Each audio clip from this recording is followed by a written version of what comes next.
you.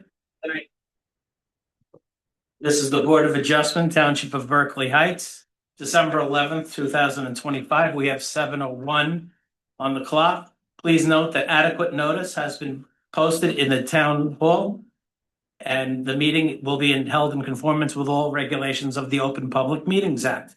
Adequate notice has been published in the town website and sent to the newspapers of record. The agenda has been posted on the town website and the bulletin board fronting town hall as early as 48 hours prior to the meeting.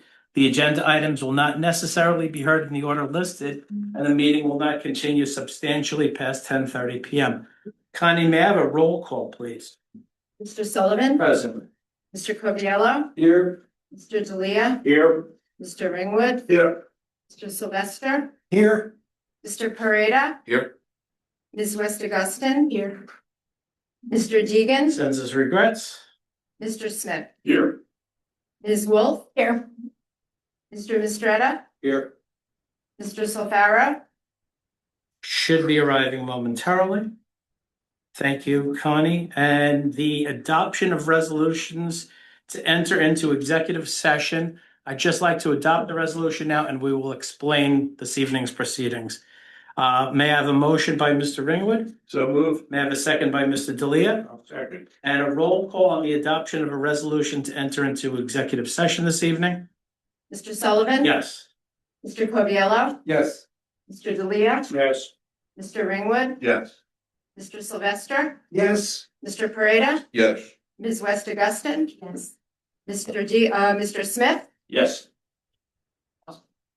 Okay, I'd like to move on to the adoption of the minutes from November 13th, 2025. Mr. D'Elia, did you have an opportunity to review the minutes? I did. I believe everything's in order. I make motion to accept. I may have a second by Mr. Smith. I'll second. And all in favor on the minutes? Thank you. The adoption of resolutions, application 25016, John Holston, 75 Apple Tree Row, Lot 2901, Lot 1.12, in the R20 zone. This is in the 3-acre section.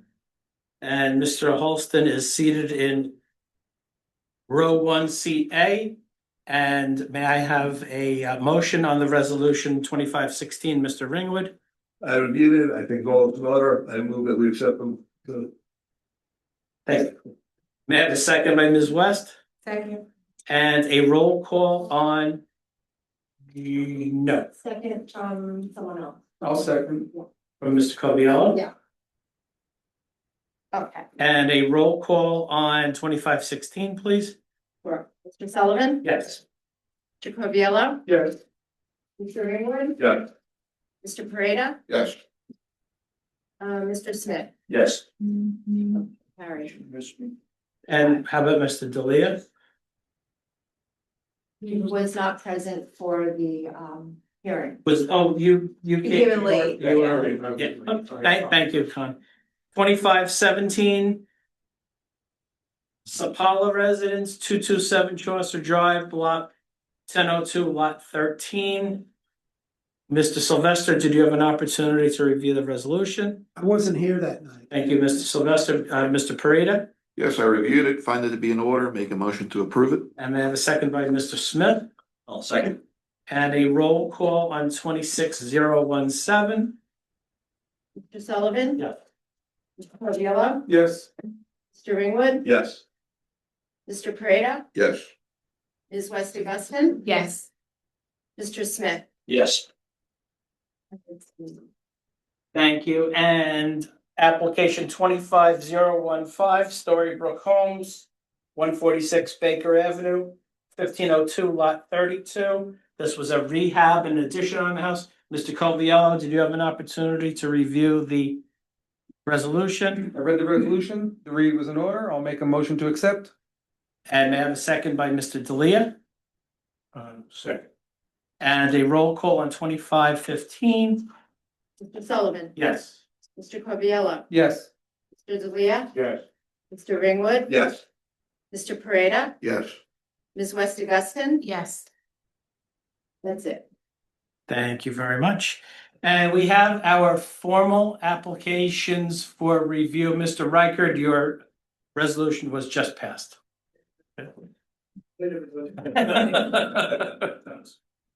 We have two applications this evening, and just for the benefit of the folks that are in the audience today, we are going to listen to application 25013, which is known as Rodak Builders, 123 Forest Avenue, Block 508, Lot 6 in the R15 Zone First. After that session, we will pause for executive session for approximately 10 to 15 minutes, and then we will continue the applications this evening onto Berkeley Heights Realty 713. So just to let people know where we are as far as a timeline, the first application this evening is 123 Forest Avenue, and we are ready for the continuation of 25013. Mr. Ringwood will step down and rejoin shortly. Thank you. Council, thank you. Welcome back. We know we saw you last in October. Yes. Good evening, Mr. Chairman, ladies and gentlemen of the board. John Barbarula on behalf of Rodak Homes. When we last left, there were a couple of issues that the board had brought up. One was whether or not your zoning officer was correct in a determination of the variances as requested. I believe that from looking at the billing from your attorney that there was correspondence, or I would imagine that issue is resolved. Yes. Yes. He confirmed that those variances were, or the only variance that you're seeking is the only variance that exists. And then I think the second procedural issue was whether or not there was a ordinance requiring a use variance if there was a second kitchen, even though this didn't have it. I think also I had confirmed with your planning department, and I believe council, she has very detailed billing, which gives you an idea of exactly what she does. So I see that she also looked at the ordinance, and there is no such ordinance currently in the municipality. But you will have your architect speak to what's happening downtown. I'm an old dog, but believe it or not, I learned new tricks. Okay, And I heard what you said, and I want to let you know what we're doing tonight. sure. So first of all, it's always my position that if we can accommodate a municipality and a board, I try to do that. So one of the things that we did in the time that we had off, despite having the little municipal convention interrupt and a bunch of holidays, I had my professional, who is our planner, go out and look at the neighborhood and is going to have some exhibits for that. I also heard comments from various members, and we have modified the home quite substantially and you'll see that home now, once we present it, looks substantially like the other two-story homes. So we hope that you appreciate the extra work we've done. And right now, what I'd like to do, is Tom not here, so I will call Amon Sadra, who is our architect. Now, just to confirm, this board has not seen. No, we have an exhibit. The document Right, revisions. right. This is an exhibit Okay. based on his presentation. And I am telling you now and making a representation on behalf of the applicant that this exhibit is going to be drawn into plans, and that will, the exact plans of the house will be in accordance with this exhibit. Okay. But based on, you know how you've been doing this a long time. It takes quite a bit of time to go do the field work about compare what the houses were, come back to the architect and modify it. And I think that we've really modified this home to be exactly in keeping with two other homes that were done in this area. So with your permission, I would like to call Amon Sadra, our architect, and have him qualified and testify. Okay. Is it fair to say that you took into consideration the comments that were shared by the board on October 23rd, and you have modified your scope of your project, possibly a reduction in the scope, to try to bring the residents into more conformity to the rules that govern the borough, as well as the municipal land use ordinance in respect to the comments that were passed during the October 23rd session? I would say that I could agree with most of what you're saying, but there aren't specific community standards in the municipality. However, I want to tell you that we substantially modified this home so that it is more in keeping with the nature and character of what's being developed. Because we have done it, as I said, I've had my planner go out, do an actual review of the entire area of that section of the town, and examined the number of houses that have been modified over the last, looks like about last 8 to 10 years, somewhere around there, maybe a little younger. And we're going to show you that we have taken into your consideration and reduced the size of the home. So We in that appreciate respect, I agree. We appreciate the fact that you've taken into consideration comments that were drawn by the board on October 23rd, and we look forward to the revised plans and scope of your project. Thank you very much. At this time, then, I'd have Iman, where would you like the easel set? We could, by show of hands, how many people are here for the 123 Forest application? Okay, so why don't we set the easel up on that side so the folks on this side of the room can, I guess it's the bride side of the room, can see the board. Thank you.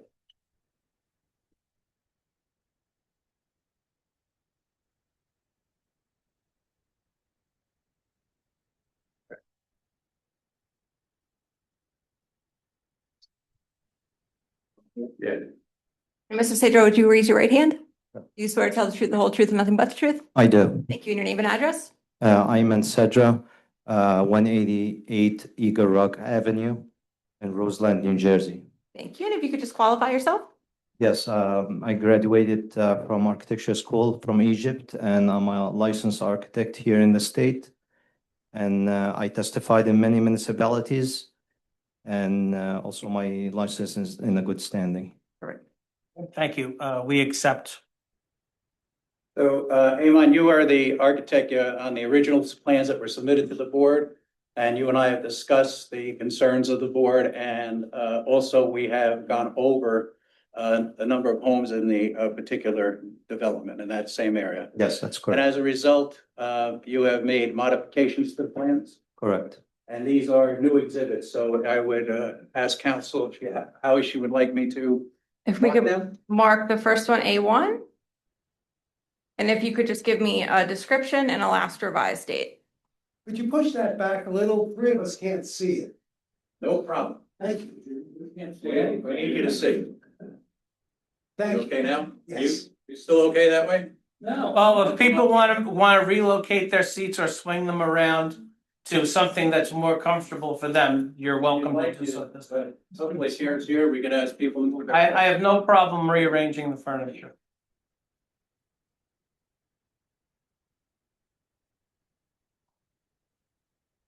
These are architectural drawings. You got a issue date, you got a date of 8/21/2025. It says drawings for zoning review. Is that, that's not the last revised date though, I imagine. We didn't actually change, we didn't have a chance to change the date, but this is specific exhibit did not change. The one after that is the one who So- changed. Okay, so the architectural plans that you submitted for the last meeting are still, Yeah, this valid. is exactly the same. We're gonna show you the two differences. Oh, you get. Okay. Good. And I also want these people, they can see the difference. okay, so we don't have to mark that as an exhibit then, if it's the same. It's part of the, yeah. Yeah, that's the same as the one you have. This one includes the first floor and the base. Okay, The one that we changed is the one that shows the attic plan. okay, gotcha. And also the one that shows the exterior of the building. Okay. So if you'd like, you can go through the plans that you have and go to the revisions, if that's okay with you? Sure. Now, we don't have a copy of the revisions. No, the revision is where we've taken out the upper. The dormers on the dormers roof. And those rooms and the bedroom. Okay. So you're taking us from the basement up? Yeah, I'm gonna start actually from the first floor. Especially since you, excuse me, I'm sorry. I know. Especially since you wanted to know about the bar. Absolutely. Thank you very So much. we're trying to address all your questions and issues. Thank you.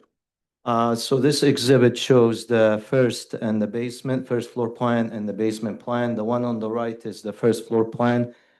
The first floor hosts all the living spaces where we have living room on the right of the center entry that we have in the center. We have the dining room on the left.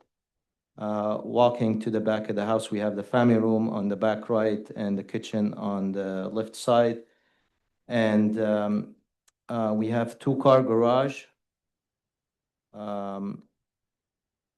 facing the front, and behind that we have a guest bedroom with its own bathroom and closet. Also, we have in this floor plan, we have a powder room, coat closet, pantry, and a butler pantry, a small butler So pantry. that's the main floor, That's correct? the main Are floor. we starting with the basement?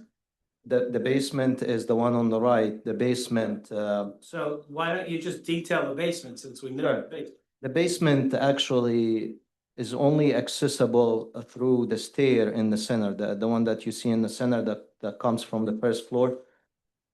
This is the only access to the basement. There is no walkout stair or any kind of a stair that links the basement to the outside.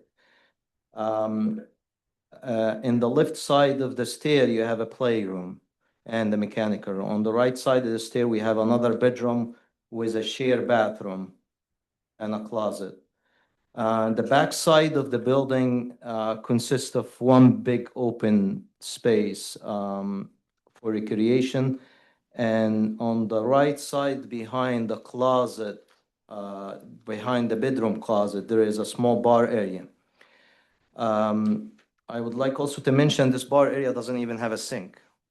Just a cabinet and that's it. There is no such indication for any kitchen or kitchenette or anything that relates to this floor Did you plan. say the bar does or does not? Does not have a sink, Does not, is there a sink proposed? no. Okay. So then what constitutes a bar? It's just a counter space Counter space. with the cabinet on top for wine storage. Okay, so there are no provisions for any cooking appliance, a refrigerator, or any potable water. Correct. So this is actually what's in these two floors. Any question about this, or I move to the next one? So, you have a bedroom on the ground floor. Correct. Does it meet the Uniform Construction Code compliance for a bedroom below grade? Yeah, we actually have egress access for this. And is that the only way any one or more people that are downstairs will be able to get out of the home in the event of emergency if the stair? Correct. Okay. Can I ask are this plan right now, is this still in your revision? Gonna be what the basement and first floor will look like? Yes. Okay, so you're This saying one that actually you have exactly the same one. Okay. That's was submitted. This exhibit did not change from yours. The next one. So the 1,410 square feet hasn't changed as far as the basement foundation plan. Okay. Correct. That's what I.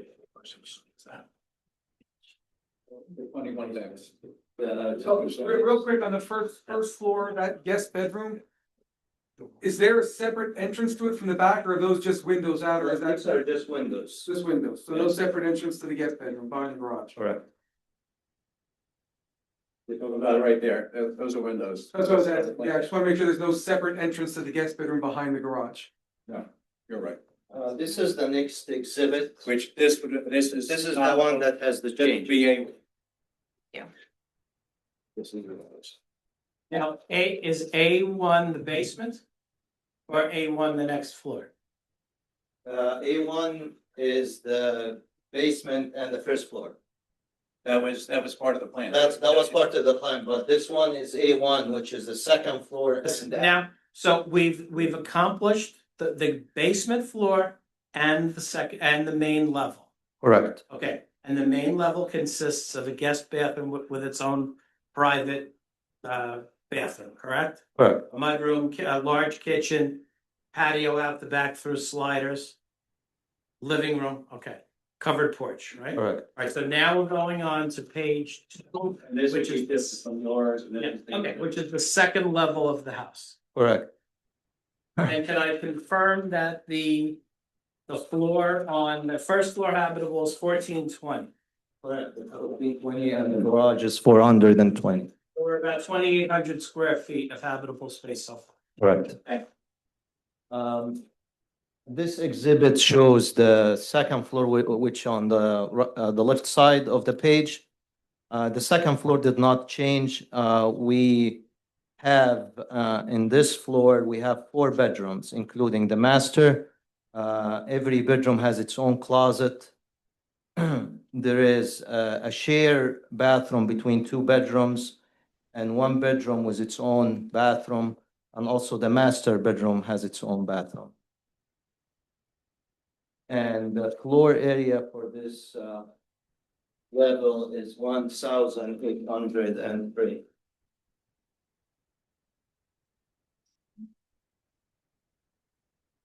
Any question about this level or I move? So then the second story represents bedrooms 3, 4, 5, and 6, correct? Correct. Okay, so we have 1 in the basement, guest room 2, 3, 4, 5, 6. Correct.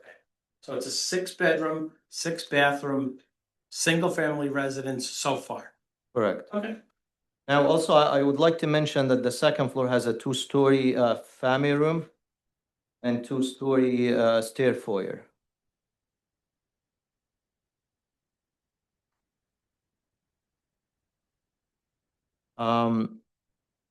Any questions about this level or I move to the next? You can move to the next. Okay, so the next level, Now, this is the attic level. this is the attic level with, Attic. correct. Okay. Where we did some modification to the attic level, we removed all the dormers. We used to have 2 dormers at the front of the building and 1 at the back. And also, we used to have 1 bedroom on the right side of the attic space. I think that's the one you have, right? The one? Well, we're looking at the 7th bedroom on the Correct. top floor. So that, we canceled the bedroom, we Okay. canceled the dormers. Okay. We kept only the stair going to the attic with just 1 big open space and it will be used as a playroom. Okay, now, is there a bathroom still up there? Nope, No, so the bedroom and the bathroom have been removed from the attic? correct. Okay, in terms of habitable area, what is the reduction from what existed in October to what you're presenting tonight? Now, Because we're looking at 591 inhabitable in October. And I'm curious about what the habitable is in so December. it went down to 365. 365. And that's the 7-foot ceiling height, which we have.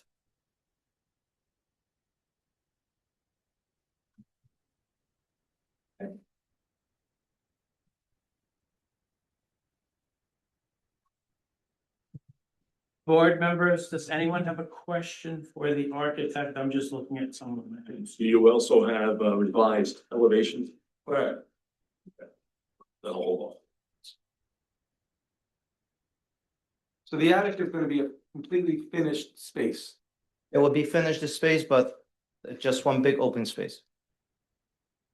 Is the attic less than 30% of the second floor? The second habitable floor? Is that the half-story thing? The half, I'm curious if the habitable space in the attic 1/3 of the floor below. 1/3 Yeah. or greater than the second story. Yes. Actually, it's not reaching 1/3. Great. It's only 20%. 20%, okay. It was 33.95 last time, so. Correct, so it went down. Appreciate the fact that there's been an effort taken to reduce. Yeah, 33.1, different story, requires sprinkler systems and fire escapes, et cetera, and there's been a significant reduction. It's actually 32.77 to the 20 and change that you mentioned. Okay. 20.24. So in your professional opinion, would you say that the house that existed in October at 5224 has habitable space has been reduced to 4965? Correct, yeah. Reduces a 7-bedroom, 7-bathroom residence to a To 6, 6-bathroom. correct.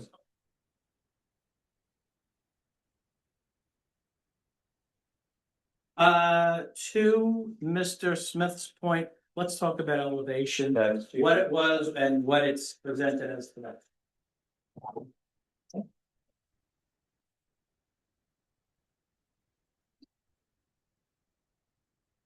So this is a new exhibit. Okay, too. Yeah. But wait, this is not supposed to be marked, so. Yeah. A1 is that was wrong, so this is A2. So this is the, So the original page that has the basement and the ground floor, which we have is marked A1. Sheet A1. Your council said don't mark it A1 because it's already part of your package. Right, but I think that's where the confusion's coming in because the sheet itself is marked A1. And now so we're saying that sheet A3 is exhibit A2. Correct. If you want, Yes, correct. as long Just as. for a council- clarification point, just want to make No, I sure. understand, and I don't have a problem, but as long as council agrees, we can then make 1, 2, and 3, if that makes it easier. Yeah, if that's easier for the board, that's fine. You can do that. Okay, so exhibit A1 then will be, That won't be A1, but he just specified about the attic will be A2, and this will be A3. All right, so match up And to the this will sheet. match the sheets. and you mark Thank you, Mr. Solfara. You came in late and you knocked down the props. It's his magnetic personality. Drawing it to him. I got this hand.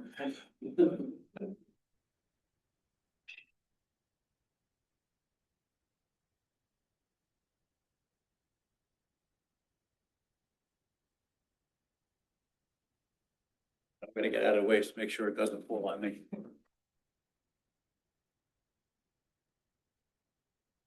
So now we're in compliance. This is A3, matches yours. Okay. And this is the new facade, elimination of the dormers. And anyone want to just go through that? Sure. So this is the new design. As you see the front of the building, it's a colonial style home. Actually, Mr. Graviano, our planner, will go over the neighbors and he is gonna show some sample of the houses next door. So this is a colonial style house. The version that you have on your drawing shows the dormers at the front and the back of the house. As you see, it's we removed the dormers. We don't have dormers anymore. We used materials that's known for this neighborhood, like board and batten for these 2 towers on the right, and we used horizontal hardy boards. We used the AZAC. Also, we used some modern windows, casement windows. That's what we used. As you see, it has a gable roofs at the front and the side of the building. We have a small balcony at the master bedroom at the back of the house. We have big windows at the family room, the 2-story family room. And we're planning to use, white facades with dark roofs for this building. Also, we have a stone at the base of the building and we have some accent with the middle roofs that you see above the entry door and above part of the garage as well. So I mean, the change between this and the one which you have is the dormers. We removed the dormers from the front and the back. This is kind of like in keeping with the same type of roof that's known in this neighborhood. And, same also design and character of the building. Can you tell us about the height of the structure, what it was in October of 25 and what it is presented? Is there a change or a decrease in the height of the structure from October to December. No change in the height. The height is 28, 3 3/4. That's the height from the average grade to the midpoint of the roof. And that's in compliance with. That's in compliance with the ordinance, yes. Board members, any questions for the architect? Council, if you can move on to your next professional.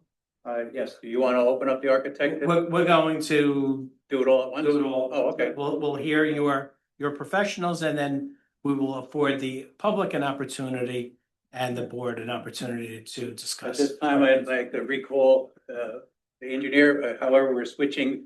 This is the principal. Before, last time Harry Trubal was here. Okay. And Tom, would you Sure. please? Yes.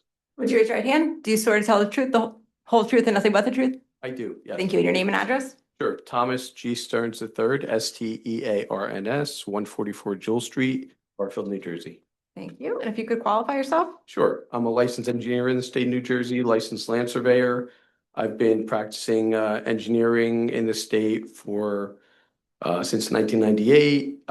Been accepted as an expert before many towns: Garfield, Elmwood Park, Patterson, Passaic, Scotch Plains, many others. License is in good standing? License is in good standing, yes. And you're the principal of, I am GB Engineering. and the I'm the preparer of the plans. and the gentleman who was here was a Mm-hmm. representative of your firm. That is correct, yes. Thank you. And you're familiar with the project? Yes, I am. We accept, thank you. I wanted to bring it back, Mr. Chairman, because we had the issue of whether or not your zoning officer was correct. And I wanted to make sure that if you had any engineering questions, that we had everybody available. Okay, thank you very much, council.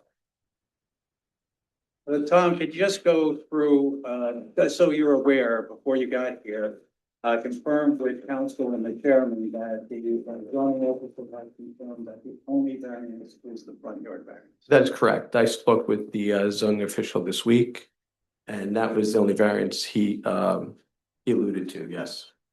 So can you give us the benefit of you were the one who drew these plans and, sorry. That's my medical, one second. Sorry about that. Diabetic. That's okay. Do you need like candy? If you need a minute or you need, It just warns me if I go, I don't know, Gotcha. I'm good. Okay. Thank you, though. Appreciate your consideration. please. But it is loud, Bobby does. So, just go through, you developed a plan to, took into consideration this property and develop the, footprint. You go through the, property and, the characteristics and what your assessment is in terms of locating any house on this particular piece of property. Sure, sure. So as we all know, this is lot 6, block 508, 123 Forest. It's on the southerly side of Forest, around the corner from Columbus on a curve. So this is, if you look at the tax map on the top left of my site plan, you'll see this is an odd shaped lot, triangular lot with curve in front, some straightaway. It's not as deep as the other lots in the block. The lots on both sides of us are deeper. And also, in this case, we have a front yard on Forest Avenue wraps around us. So basically a front yard along all of Forest Avenue, which is, the requirement is 50 feet.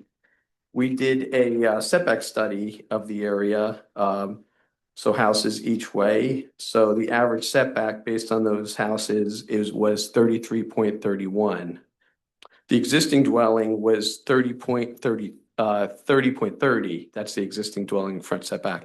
So just due to the nature of the triangular shape of this lot and the curve, we have basically have 2 side yards. So I did have a discussion with the zoning official. We have 2 side yards on our plan and no rear yard. He did say if a rear yard was, originally he said there was no rear yard. He said if a rear yard was Assume there to was a rear occur. yard, there's still no variance. Right, he said basically a rear yard on this case, in this case would be a circle taken at the intersection of the two sidelines and a 40-foot circle, and we're clear of that. Obviously we're at 58 feet from that point.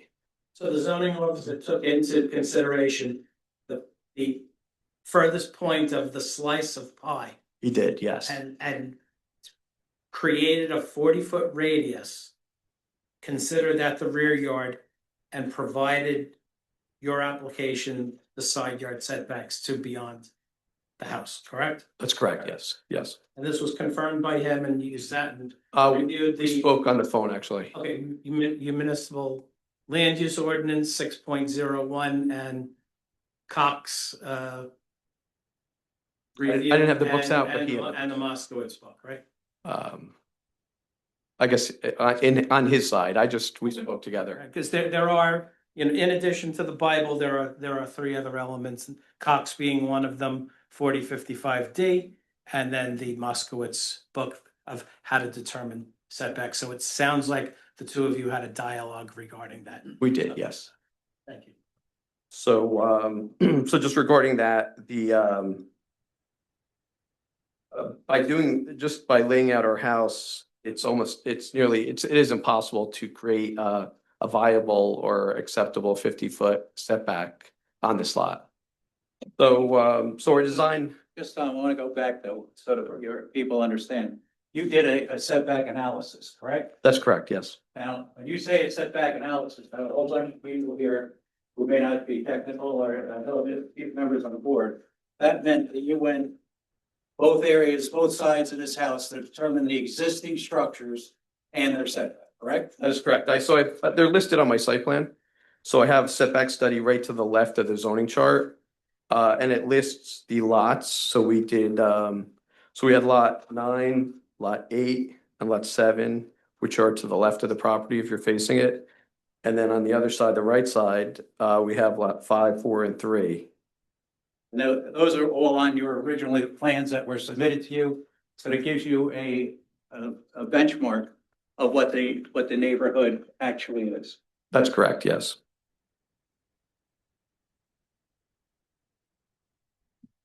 So, so again, the discussion with the zoning official, just due to the nature of this lot, there was nothing else we could do. So we're meeting, obviously, all the setbacks except for that front yard. And as the architect said, we do meet the height, and I spoke with the zoning official regarding the height. Also, the height is to the mean roof, and it's based on the average grade. So in this case, it's relatively somewhat of a level lot. And so we took the four corners of the property, of the building itself, and that was our average grade, and that's listed as 216.66 on my site plan. And do you have topography available on the site? It is, yes. Now, should this application advance to construction, one of the conditions of approval would be all excavation soils are removed from the property, not redistributed about the property to change or alter grade. So it needs to maintain whatever topography and grade and approval of the borough engineer are there. You can't just take and spread it. The spread and distribute it about the property because it changes the levels and causes an adverse condition on neighboring properties. Understood. And actually, my site plan, so we have an existing condition plan, which is the existing grades, and we have a proposed. And you could see we don't show any proposed grading. So proposed grading would be indicated by solid contour lines with boxes, and it would have boxed spot elevations that are more square and stand out. And you can see we just show the grading around the proposed dwelling. So nothing on the rest of the site will change. And actually the driveway, if you notice, is in a similar location. And we're gonna have a similar slope on our driveway as the existing driveway. So for the most part, the grading will stay the same. And it's a 2-car garage? That is a 2-car garage, yes. How many cars do you think can fit in the driveway as presented? In the driveway, you could fit 4 cars in the driveway. Or 4 and 2, so it's a total of 6 cars that would safely fit on This property. parcel without parking in the street. That's correct, yes. Can you speak to the 10-foot wide stormwater easement for the benefit of the public that's here? Because I think that's a significant portion of your application. Sure. And why the house is skewed the way it is. Right, so that 10 foot, so actually the required side yard setback is 12 feet. So we wouldn't be able to affect or go into that area anyway, but so they're on the map and underground on the I guess southeasterly side of the property, which is 148.93 deep, which is the left side of the property, basically. There's a 10-foot wide drainage easement. So what that means is you cannot build or disturb anything in that 10-foot area. And it comes from the property line to the right into our lot. And within that is a drainage pipe. So you can see there's a catch basin on Forest Avenue on the left side of our property. And from that inlet catch basin, there's a pipe running along that 10-foot wide drainage easement. And the purpose of the 10 feet is for access and maintenance of that pipe. If that pipe was to break, you can get a machine in there. 10 feet's wide enough to get a machine and dig it up and fix it. And without, so if you build anything, obviously it's gonna intimidate, affect that. And we have to keep it clear. That's the requirement. I'd like to speak to the trees in the rear of the parcel, especially as we get to the point. Is the plan to keep the trees, to have the project scope work to respect the trees that already exist, because there is a fair amount of mature trees on the parcel? There are, yes, and we don't show any trees to be removed. You can see the trees that are in the proposed condition, and they're remaining, so they're not affected by the driveway, and they're not affected by the dwelling either. And we have our patio, so we have that big 42-inch in the back. Right. We have our patio that's several feet from that, quite a bit, like 15 feet from that tree. And our dwelling is even further. Our dwelling's about 35 feet from that tree, so we won't be affecting the roots of that tree. And if we move the house back, we could have a problem with maybe affecting those trees. We would, yes. Council, in the event this application passes as a condition of resolution, would you concur that the trees in the rear portion of the lot would remain? I believe I could get my client to agree to yes. I don't know We're if, not proposing to touch it, so I'm pretty. We appreciate that. I know the Environmental Commission is very sensitive. There is some existing buffer that exists there. I know there's a fair open space in that area, so I do appreciate that any vegetation that is pre-existing, provided that it's not in your scope zone, be retained in place. Thank you. I don't know if there was any discussion about stormwater management as far as just lot coverage. So basically the total lot coverage is only increasing by 0.2%, which is approximately, it's only 23 square feet. So we're keeping the same impervious area on the site, so to speak. And the impervious area and any addition would be subject to the review and the approval of the borough engineer. I know 200 square feet tends to advance the formality of the system that's required. It could be, should this application pass, it could be as easy as a rain garden or how you direct your leaders, or it could be something as formal as a seepage tank and a stormwater management pit, but we'll cross that bridge. So just for, we showed on our site plan, so we do, for these new houses, we do put a seepage pit in. Okay. Just to catch the stormwater, so it doesn't affect the property and the neighbors. So you'll see on the site plan. When you're doing construction, it's not, and aftermarket correction is ridiculous. So we do it ahead of time. And we appreciate that the borough is very sensitive to drainage, stormwater management, flooding. We've experienced a lot. Sandy going forward. We've got the Passaic River in our backyard on this project, so the borough is very sensitive to that, and we appreciate the fact that you've taken the proactive steps in the interest of stormwater management. We did check that this area is clear of the flooding as well. So. Any other questions? That's all I have with this witness. Thank you. Members of the board, any questions for the engineer? I just have one question. Sure. Regarding the height.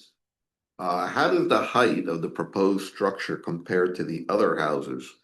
I know you did the assessment of the setbacks and how the other houses, I don't know if there was any kind of comparison done on height. This may be a tag team between the engineer and the planner, who I believe is up next. Correct. Well, the height is in accordance with Yep, your ordinance. So we didn't do an analysis, we didn't go to other people's property. We have pictures of other houses that Okay. show you from the planner. But because it's a conforming height, we didn't seek permission to go on other people's property and measure. Got it. And you really, I've had people try to do it with Google Earth, it doesn't work. You can't get real estimate. But we can show, we're gonna show you through the planner's testimony, the houses that are also in compliance with the zoning. And you'll be able to get a good sense of that way. Okay. But we did not do that because it's a conforming. That's understood. I just want to kind of try to avoid a situation where you put this structure up and now the neighbor has like a tower they look at and like, whoa. But, you know, we'll get to that. We'll get to it. Thank you. Council, if you'd like to move on to your next, Mr. Gobiel. When you were designing this, you reoriented the house to turn it, right? Which in essence puts that back corner, while it's not technically considered a backyard, the homeowners will use that as a backyard, right? I mean, that's where they're gonna be leaving their backyard. That pushed that back corner 8 foot from the easement and 18 foot from the neighbor, where in the past it was 28 feet, so 10 foot from the easement, but almost 30 feet from the neighbor. So by changing the house and reorienting it, yeah, you gained 3 foot in the front, but you impacted the neighbor by 10. So what now, that new family is going to be out in the backyard, right? They're going to be that much closer to the neighbor. So why wouldn't you have kept the house oriented the same way, pulled forward, if it was already at 30 feet and all the other houses at 33, it still would have been in conformity with the rest of the neighborhood. So why the change in orientation and moving it far back to gain 3 feet? We're trying to balance the two. If you notice that 1818 is further back. So we're actually pulled in. So the other house, the existing house, was further toward the I guess if you want to say the left side of the right of way of Forest Avenue. If you see where that you can see where the offset is compared on the two. Compare the two offsets. So you have that. I guess the tree would be the comparison point. There's a small tree where it says 10-foot storm easement. So you could see the other house was further to the left than we are now. And we are a little closer, but we are pulled in. So they do have some more open visibility in that respect. So it was kind of a balancing act between the two. We're thinner. That house was a lot longer. That house was almost 70 feet wide. And we are, we're 53 or 54. So we did pull in a little bit. I know we're closer, but we did pull in. Yeah, I mean, just reduce the back of the house to the side lot line significantly. Right. I mean, it's hard this way. You either face perpendicular to forest. Usually on a curve, you would kind of be catty corner typically. I mean, this house, the existing house was more parallel with the right sideline, the straightaway there. It was a balancing act, I guess. That's it, Mr. Chairman. Thank you. You know, I'm just referencing the master plan, 2022, regarding smart growth. And one of the objectives of the goal is to protect and enhance the character and existing neighborhoods, in particularly single-family residences and single-family neighborhoods. Do you feel that this project, as presented, is in the same charm and character with the existing neighborhood? That's a planning testimony. Okay, great. Then we look forward to hearing the planner respond to that, and we appreciate it. Just in all due respect, the engineer is an engineer. That's why I brought my planner. We were talking about the position of the house on the lot, and we No problem. spent a significant amount of time on height and elevation. And if it's more appropriate for the planner, we would be happy to hear the planner's That's what I have. professional opinion. Appreciate it, and we look forward to hearing the planner next. Thanks. Thank you. At this time, I'd like to call my planner. Thank you. Can you come forward? And Nick, you have your full name and office address and then go through your qualifications. Would you raise your right hand? Just let me Get those out. Okay, sure. Thank you. And this will be A4, so we can keep all our numbers correct. Thank you.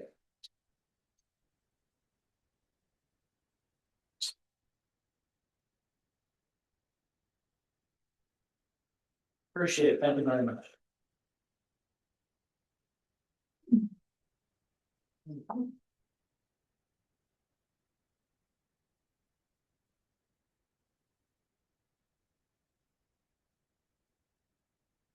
Anybody from the audience that like what looks like there's extra copies, if you wanna take a look at them.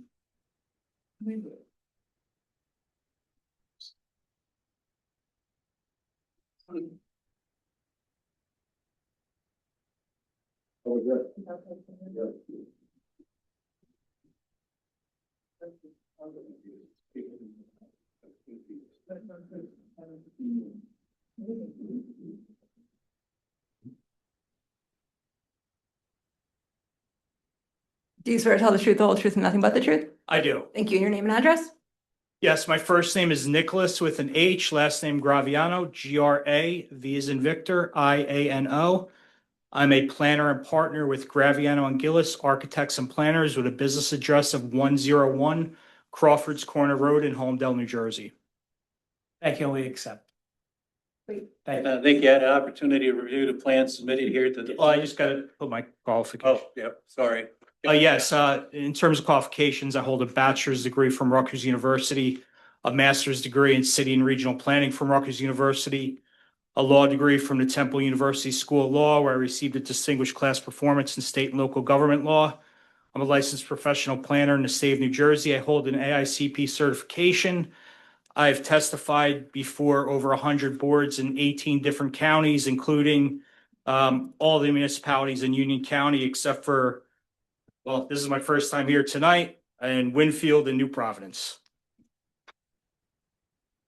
We accept. I'm familiar with the planner from experiences of family. Okay, so thank you, Chairman. Pleasure being here tonight. I hope everybody has a great holiday season. So A4 was an exhibit prepared by myself, documenting the existing conditions of the site and the area. This is an application for a C variance for a front yard setback relief for a specific piece of property known as 123 Forest Avenue. That's designated on the municipality's tax maps as block 508, lot 6. This is a lot that encompasses a little over 12,450 square feet and is located in the R5 zoning district.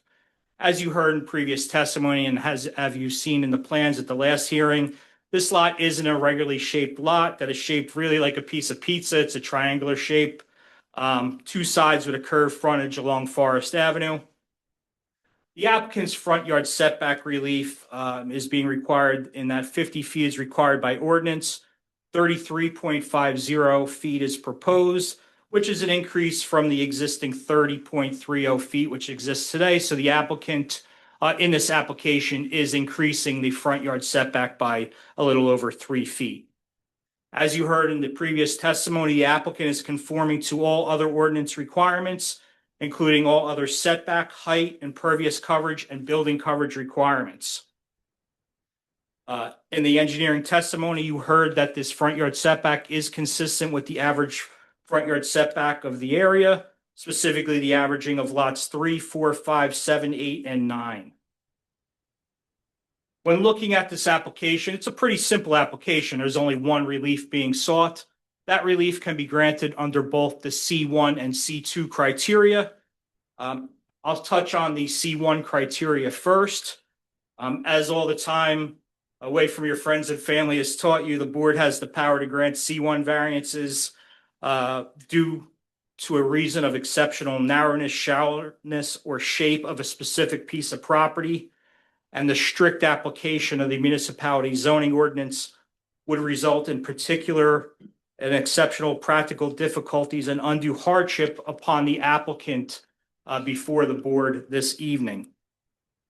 Looking at that term specific piece of property within the meaning of the statute involves consideration of the conditions of the lot that distinguish it from the other properties in the zone. This is where I'd like to reference the exhibit A4. The first page of A4, which is plan page VE1, that stands for variance exhibit 1, is an aerial of the subject area. This is an imagery date of 4/1/25. You'll see the present house as it exists today in context of the surrounding neighborhood. Variance plan page 2 shows the tax map of the parcel and the surrounding lots around the neighborhood, as you heard in the engineering testimony. These lots around this parcel are shaped differently. Many of them are rectangular in shape. You'll see that on the tax map. This is a very uniquely shaped piece of property. So in this context, this lot is clearly distinguishable from the neighbors. If all the properties in a neighborhood were subject to the same conditions for which the applicant's requesting relief tonight, the remedy would be the revision of the ordinance and not a variance request. However, the applicant's lot demonstrates a distinct characteristic that separates it from the other lots. The engineering testimony indicated that positioning a house to conform to the zoning ordinance requirements is impossible. The applicant, under any development scenario, would require front yard setback relief.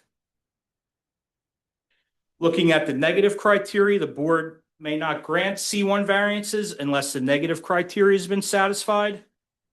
No variance can be granted without showing that such variance or relief can be granted without substantial detriment to the public good.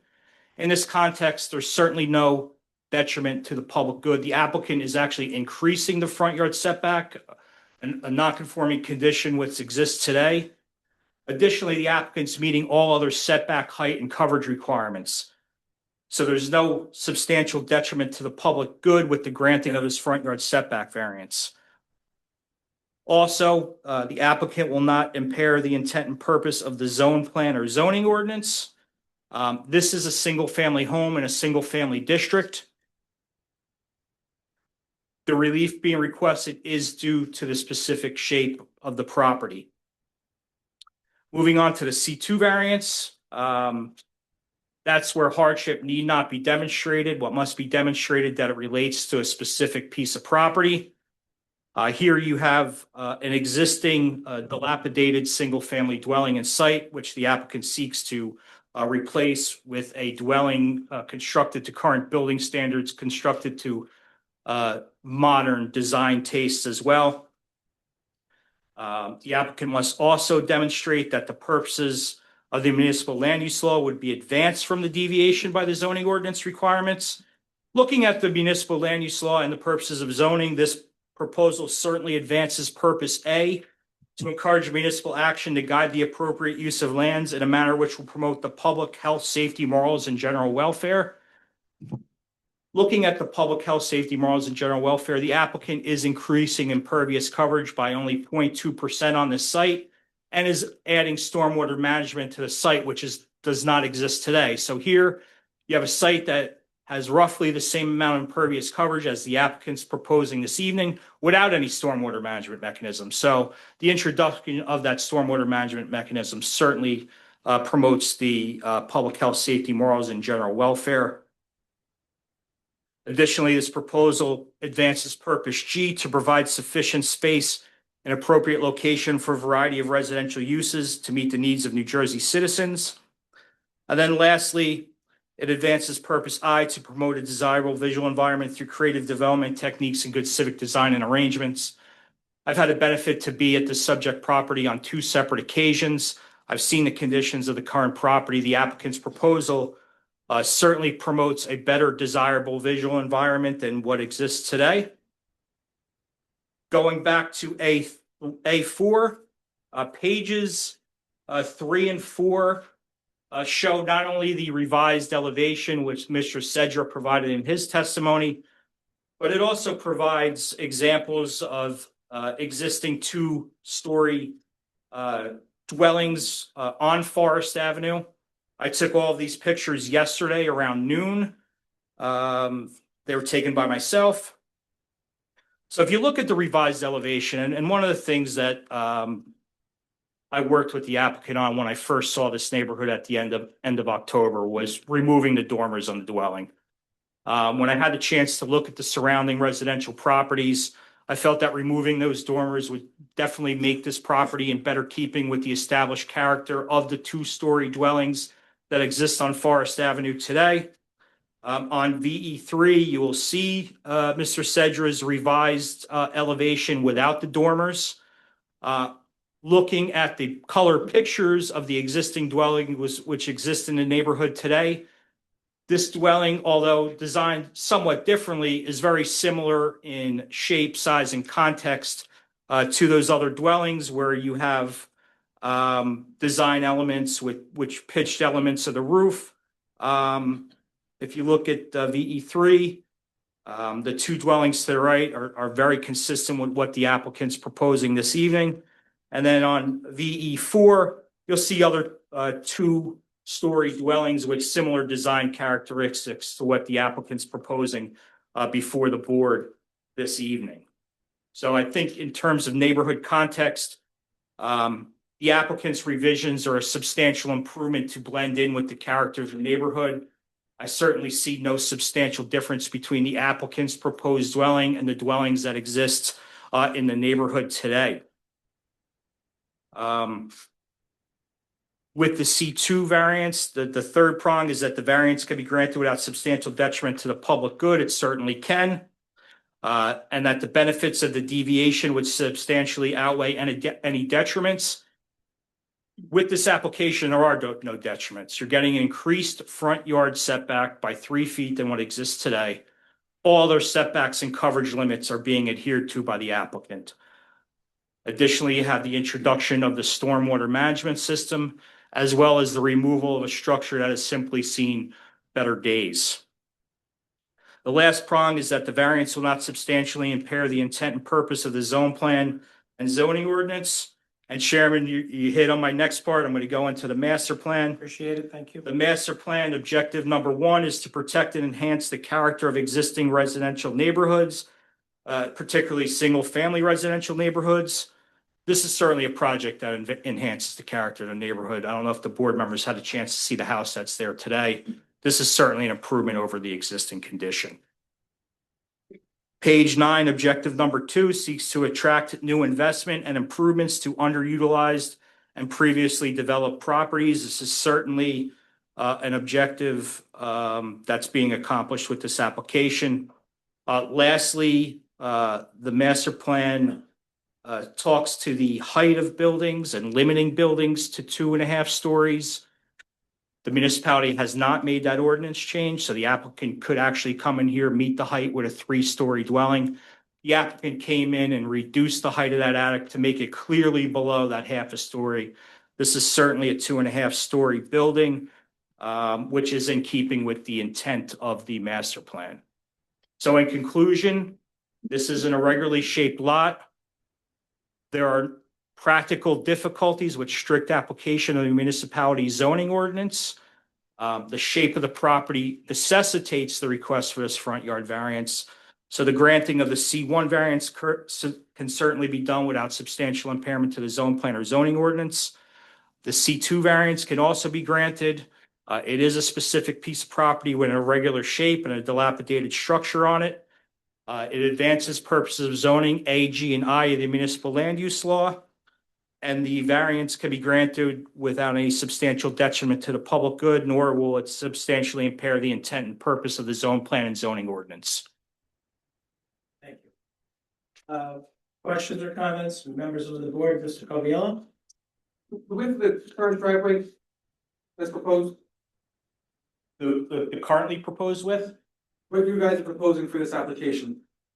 18 feet wide. Thank you. But the one I was looking at said 20, that's why I wanted to make sure. Okay. Yes, to keep the impervious, we do have a little bit of wiggle room on the impervious coverage. We wanted to keep it as minimal as possible. That's why we kept the driveway at 18 feet. 18. Anything else, Mr. Coviello? Mr. Smith?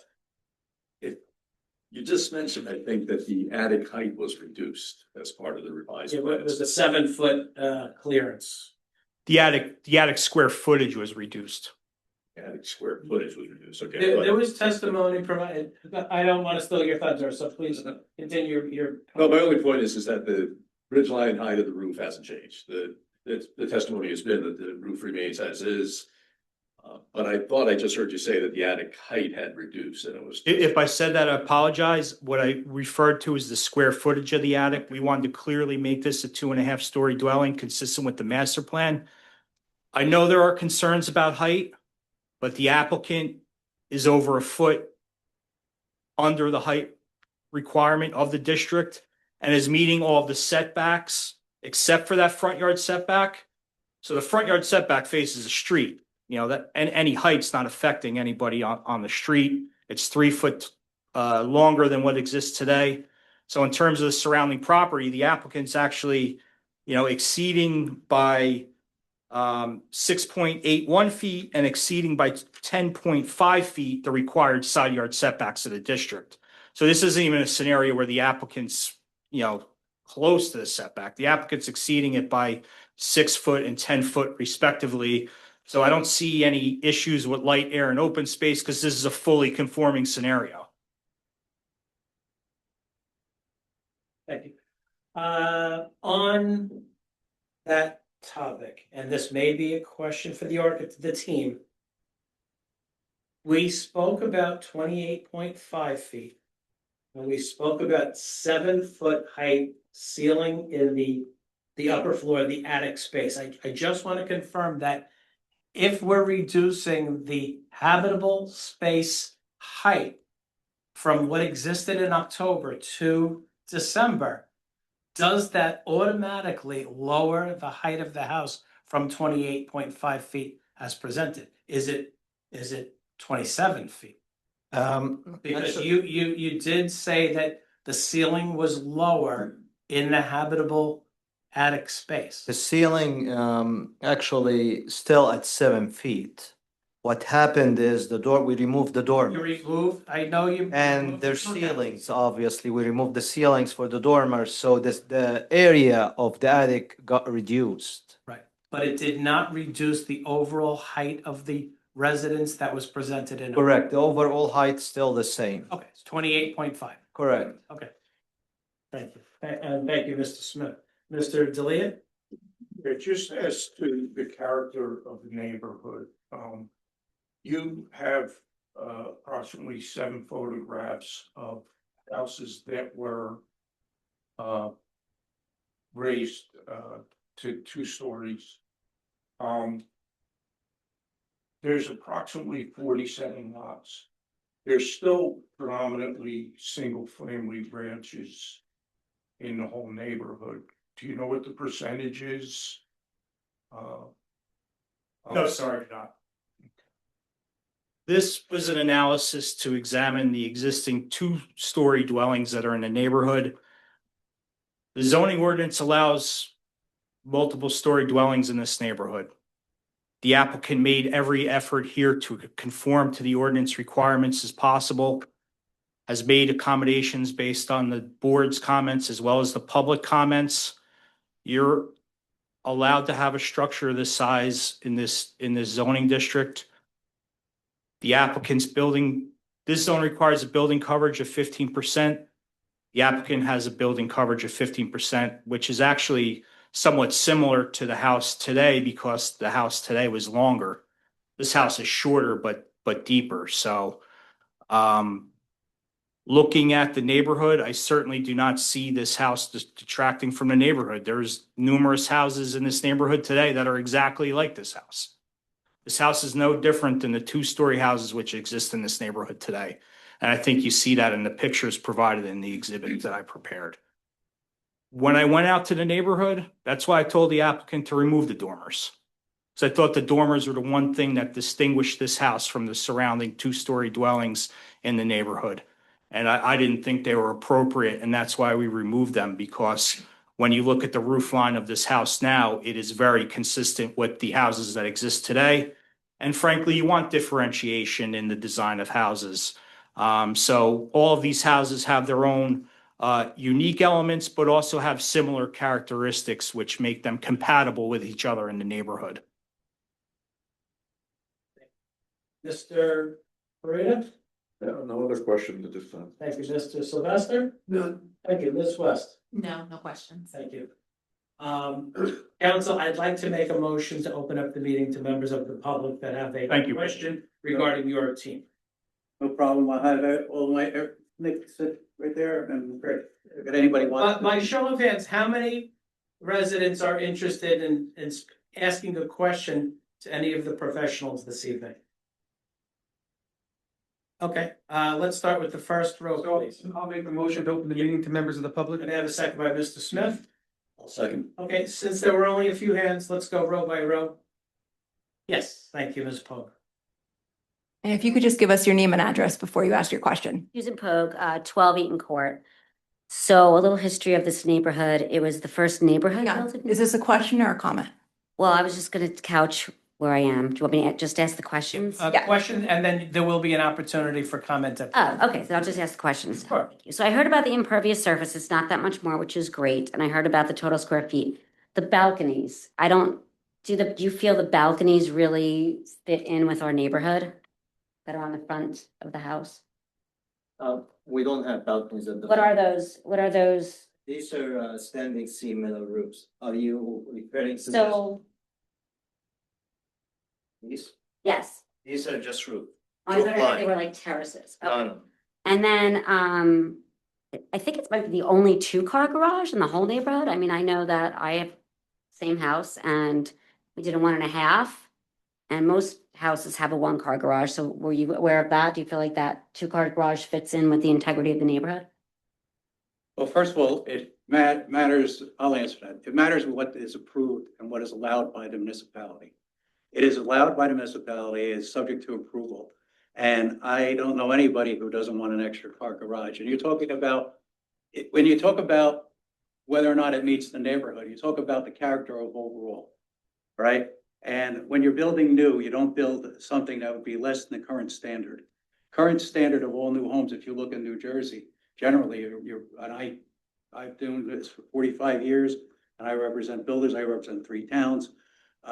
I haven't seen a development with less than a 2-car garage. Can you open up your display there with the I picture don't of the think new so. stone house? It's yeah, I'm not disagreeing. okay, because it only has a 1-car garage, brand new. Yes, we Okay. understand. Yes, I know that these are 1-car garages. Mhm. The difference is that you don't build something less than what is current standard. And this is, the 2-car garage is allowed by your Oh, municipality. I get that. I understand that. I absolutely understand. Just because you can build it doesn't mean you should build it with the integrity of the neighborhood. Well- That's just a comment, so I'll wait for Okay. later on that. Yeah.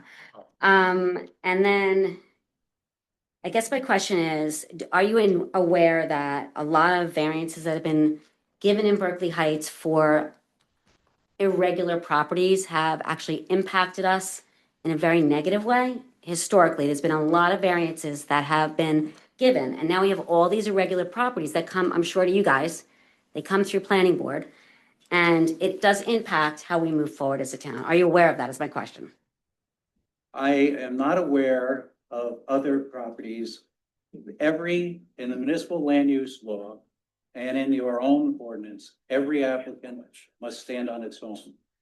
This particular property is not going to have a negative impact. I have professional. That's your opinion, though. No, that's based on professional testimony. In your opinion? No, it's not my So I'll let opinion. my It's friends professional then. testimony. Yeah, okay.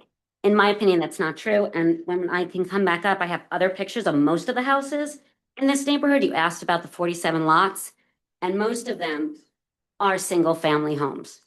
So I yield to my neighbor. Anyone else in the first row that have a question for the professionals? Moving on to the second row.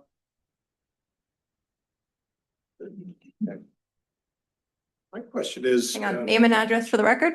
Gary Montemurno, 19 Forest Avenue, Can you please spell your last name? Montemurno.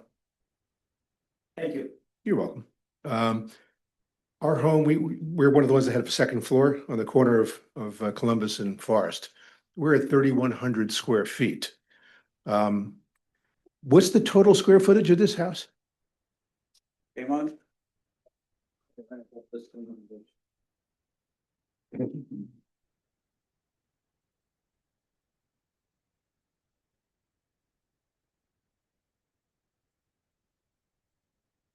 talking about the livable area, correct? Yes. I don't, does that include the basement? Is that how that usually is done? Okay. We're 3,100. It's 3,223. That's the first and second floor. What about with the basement? Yeah, I'm looking for my notes. I thought I had 4,600 before. Went from 5,200 to 4,600 or so. No. It's 4633. It's 14 on the bottom, 14 on the first floor, 18 on the second floor, and then 3 and change on the third floor. Yeah.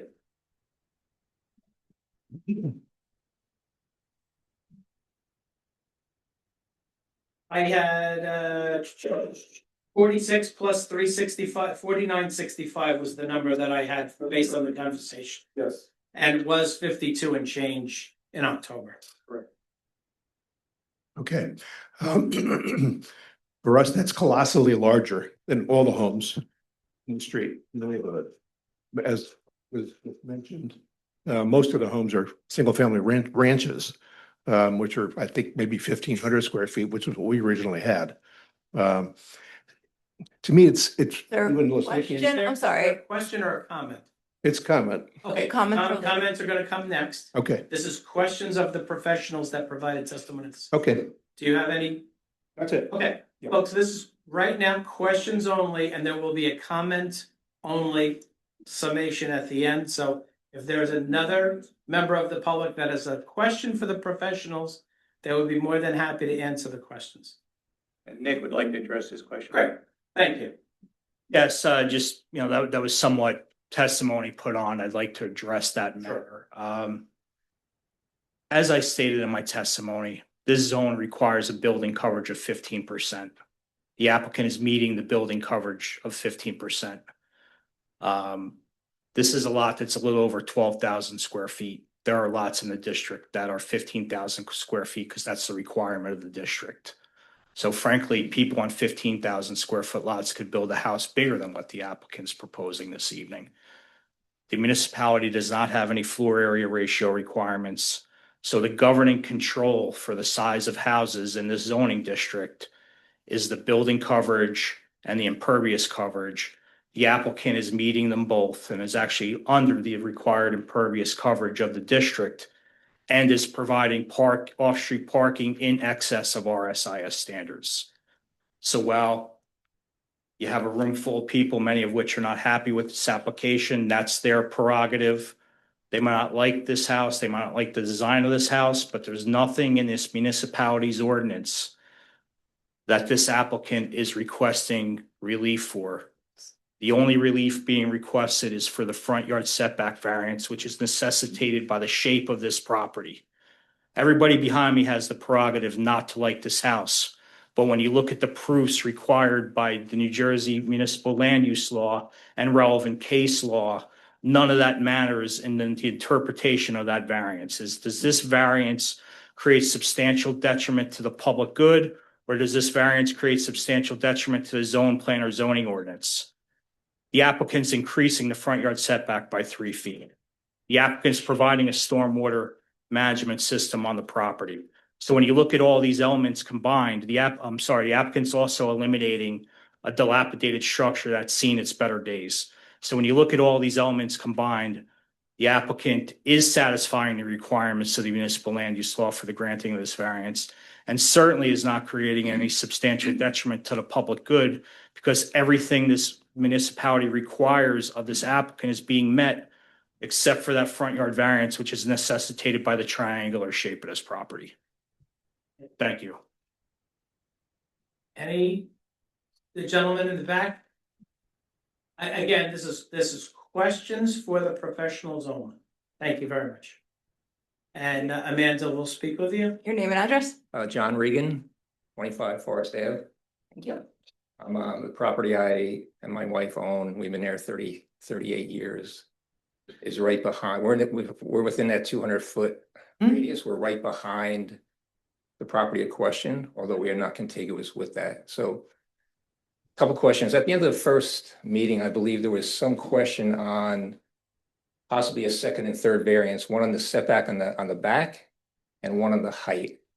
So the first question on the setback on the side was, if I recall, looking at the application, it had the criteria, it was 40 feet.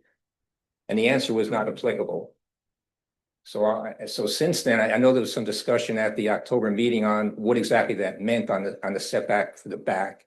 So I guess since then, maybe the measurement has occurred. So my question is, was there a measurement prior to the October meeting on the setback for the backside? Great questions, and we'll have council speak to that because I know council went through the exercise of revisiting this subject matter with the zoning officer post October 23rd. So the determination of the variance are done by your planning department and your zoning officer. The questions that were made from the board were questioning whether or not your zoning officer's interpretation was correct. Since October, I had my professionals discuss this with the zoning officer, and your zoning officer confirmed that the only variance is the front yard variance, that there is no other variances. They're also confirmed the height is in accordance with the municipal ordinances. So to answer your question, the municipal officials confirmed that there are no other variances requested or required other than the front yard variance. That's it. That's the only variance. So Thank you, if I may. I was gonna try to answer your question in a different light. So just, I was the one who was challenging the rear yard. So in speaking with the zoning officer, the way that he's determined this, just so everyone understands, is on a property that normally has 4 sides, you have a front lot line, 2 side lot lines, and a rear. This property does not have a rear lot line. So if you look at the picture, the 2 lines on the side are their side lot lines. Where they meet in the back and that point, the zoning officer pulled from there 40 foot forward and made an arc or a radius to determine what would be a backyard if there were a backyard. So because the zoning officer is determining 2 side lot lines and a front lot, there is no rear yard technical setback. That's why the corner of the house being 18 foot is meeting a side yard setback, not subject to a rear yard setback. So that's why this does not have a rear yard. There's no rear lot line to pull from. So they're using that point in the very back, like that point on the ice cream cone, 40 foot forward, made a radius or an arc, and everything is behind that. I had that conversation just because I was the one who raised the rear yard setback. I appreciate that. So my question is, did that measurement occur after the fact? It did not. It was there ahead of time, but I just wanted to verify that because again, it was a learning experience for myself as well in terms of the rear lot lines and the side lot lines. So when we went through that, it was explained to me that that's how he came up with that measurement. And I was, again, he had that measurement. I was double checking it for my own knowledge. So I'd ask, is that mainly to the engineer also? Is that the convention? Irregular lots are fairly common. Is that a convention in determining a setback? Yeah, there are. The way you saw did you see the measurements there? I'm sorry. I did, I could. Yes, I can show you. So, typically with the configuration like that, we wouldn't have a rear yard setback. And speaking with the zoning official, he said if there were to be one, it would be a radius off of this point, 40 feet, and we're actually 58 feet off of that. So we comply. For the record, What that's about my this? engineer showing the drawing to the witness Thank you, Ken. so that he can understand the arc. What about this patio? The patio is clear of that as well. It is, okay. Yeah. Thank you. You're welcome. Second point, I'm sorry. Yeah.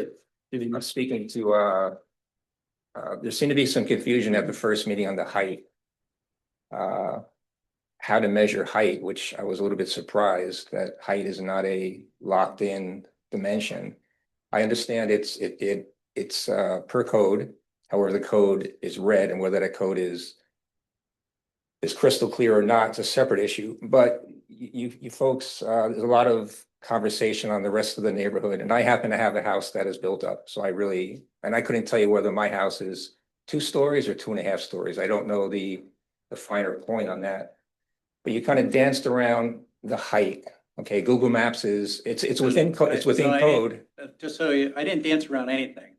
The question was, did we go out and measure other houses?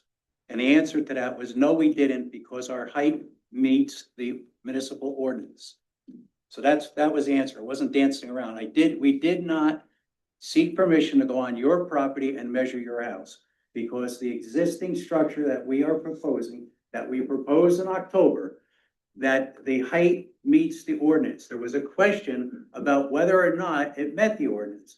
In the interim, from October to now, you heard testimony that we confirmed, the engineer confirmed with the zoning officer that the ordinance interpretation was correct, and our architect testified that this house is below the height requirement. Understood, and I appreciate that. Can anyone here make a comment on the height of this house? There was a comment made earlier that the gentleman volunteered to remove the dormers because he thought it really wasn't consistent with the neighborhood. And there is some concern when this, if and when this facility is built, that it's, oh my goodness, how tall is that building? Is there any sense of exactly how high it is compared to some of the other two family, not two family, to the Again, two-story house? we testified as to the height. We gave the height number. And again, we did not measure anybody else's house. But it did, Amon, what is the total height? 28 Yeah. feet, 3 3/4. So that didn't change, that's the height. And I'm gonna say again, That's subject not to the repeating total myself, height. That's the total height to measure for variance and where we measure. as per the ordinance. Right, Yes. so when the question of what is total height and what is variance height, those are two different things. What I think what people are trying to get at is what is height to the peak, right? And even though that's not how we're measuring variance, your building meets the variance. We can agree on that, according to what your planners and the zoning officer said. We're just trying to figure out what is the total height to peak. And I don't understand why anybody won't answer that. Thank you. I can answer it. Please, It's 34 feet, 11 3/4. it's almost 35 feet, thank you. 35. And you know, I don't know the height of my house. Shame on me. I don't know the heights of the other houses that have been raised in the neighborhood, but that would be it's only interesting because it is within code. But it'd be very interesting to me, and I'm sure a lot of other people here, in terms of the scale of that building compared to the other facilities that have been raised over the years. I'm sorry, I'm checking my notes now. It's 33 feet, 11 3/4. So it's almost 34. 34, okay, thank you. Thank you. Thank you very much. Anyone else from the public that has a question for the professionals? And your name and address? Chris Megson, 124 Forest Avenue. Is this house going to have sump pump? Yes, we will have some pump side. Where will the discharge go? It will go outside and maybe it will be tied to the drainage system. Now, that's a very low spot in the neighborhood. Drainage there is a big problem. Just so you're aware of that. So if I could mention, we do have a catch basin for the easement right in front of our property. So if permitted, we could run our sump pump into that catch basin, which would not affect others. Now, subject to the review and the approval of the borough engineer, should the application pass. There is sometimes a conflict when you have sub pump water depositing into a stormwater system or a sewer system, so. That will be a bridge crossed when and if this application passes. Because houses in this neighborhood, if you don't have a sump pump, your basement will fill up right to the first floor. The zoning board, the planning board, and the borough in whole is sensitive to the drainage concerns throughout this portion of Union County. And we know the Passaic, like I said before, the Passaic River, you've got some tributaries from Park Avenue that are going right through this subdivision. Is there any other member of the public that has a question for the design team? Seeing no one, I'd like to make a motion to close the meeting to members of the public. I'll make And I have a question. We have a motion by Mr. D'Elia, Gaviello, second by Mr. D'Elia. The meeting is now closed to members that have a question. If there are any members of the public that have a comment, now is the time. May I have a motion by Mr. Parita? Make a motion. And a second by Mr. Sylvester. Second that. By raise of hands, how many people in the audience are interested in presenting a comment this evening regarding, okay? let's start again with the front row. Thank you, and we'll work our way back.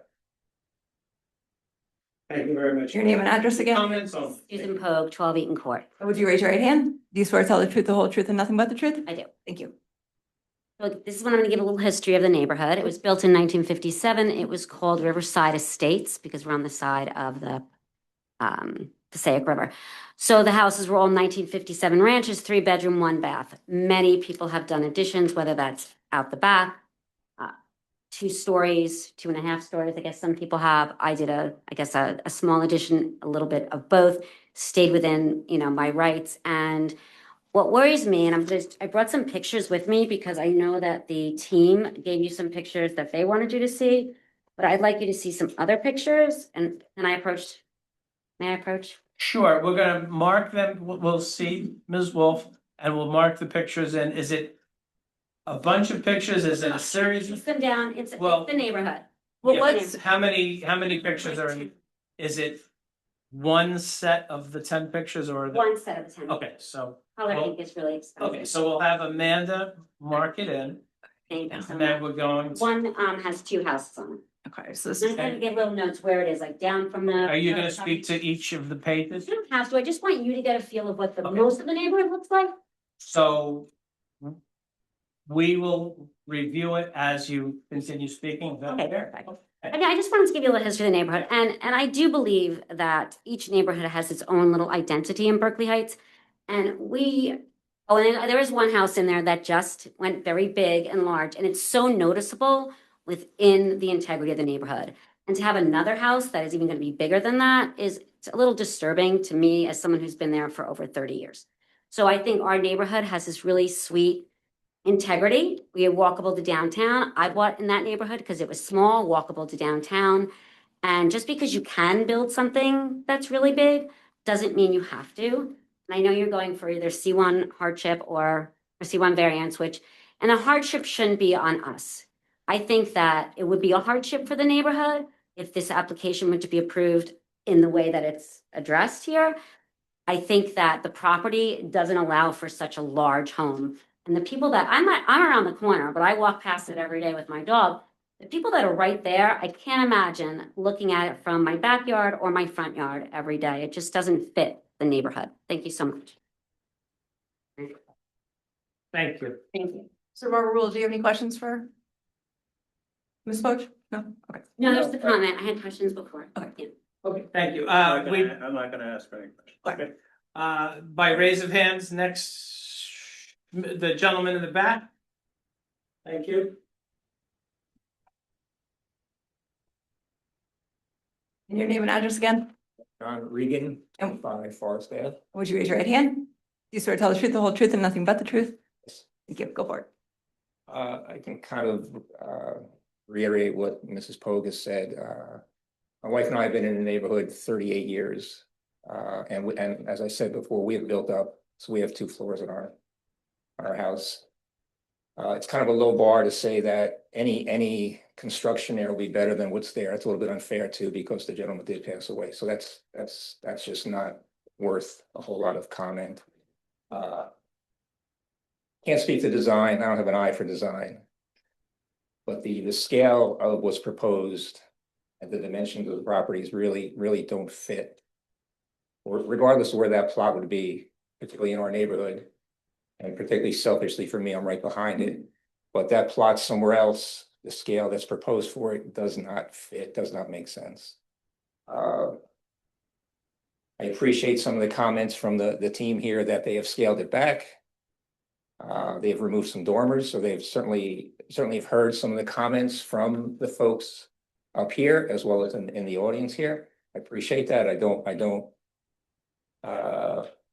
certainly respect that. But I think Berkeley Heights doesn't need to sell itself. I think we can do better. I think this gentleman here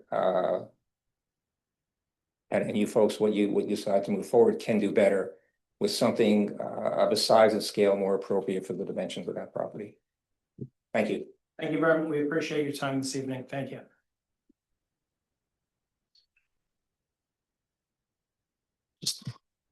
I appreciate the neighbors' comments and, longtime member of the community, certainly respected. However, when you look at scale, the applicant's meeting the scale of this district. The district allows 15% building coverage. The applicant's meeting that requirement. Requires 25% impervious coverage. The applicant's under that requirement as well. So when you look at scale, you can't make an argument based on scale because the applicant's meeting the scale requirements of the district. Is there any other member of the public? The man in